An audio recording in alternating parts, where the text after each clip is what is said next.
Subscribe करें हमारे YouTube channel साधना gold को और पाएं वीडियो सबसे पहले।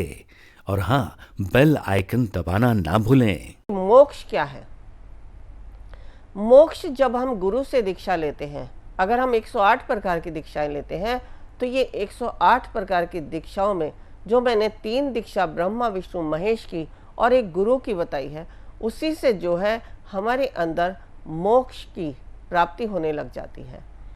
जो हम जीवन में ऐहिक सुखों की प्राप्ति के लिए या आध्यात्मिक यात्रा के लिए गुरु से दीक्षा ले रहे हैं, उनमें हम दीक्षाएं तो लेते हैं लेकिन उनमें आसक्ति नहीं होती।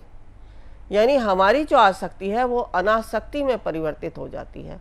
हम कार्य करते हैं लेकिन उसमें हम जो है आसक्त नहीं होते। जैसे हम प्रयास कर रहे हैं कि हम बहुत मेहनत कर रहे हैं, किसी व्यापार में हमने पैसा लगाया, उसमें अगर हमें नुकसान भी हो जाता है या अच्छा फ़ायदा हो जाता है, अच्छा फ़ायदा होता है तो हम ज़्यादा प्रसन्न नहीं होते, नुकसान होता है तो दुखी नहीं होते। सब कुछ उस परमात्मा पे या गुरु पे छोड़ते चले जाते हैं कि जो हो रहा है सब गुरु कृपा से हो रहा है, जो हो रहा है सब परमात्मा कृपा से हो रहा है। ऐसी स्थिति हमारी मोक्ष की अवस्था कहलाती है।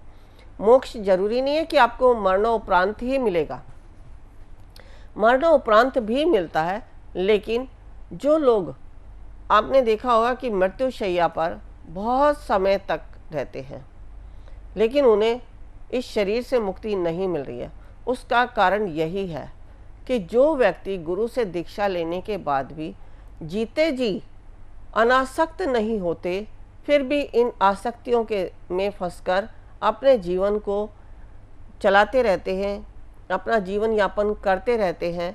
और उसके बाद जब गुरु ये देखता है या परमात्मा ये देखता है कि इसने गुरु तो धारण किया है लेकिन फिर भी ये जीवन में जो है अनासक्त नहीं हुआ, तो जो उसकी मृत्यु का समय है उससे कुछ समय, चाहे वह 2 महीने का है, 1 महीने का है, 10 दिन का है, 2 दिन का है या 1 दिन का है, जितना भी समय उसके कर्मों को दूर करने का बचता है, उतने दिन वह व्यक्ति उस दुख से, उस पीड़ा से पीड़ित रहता है।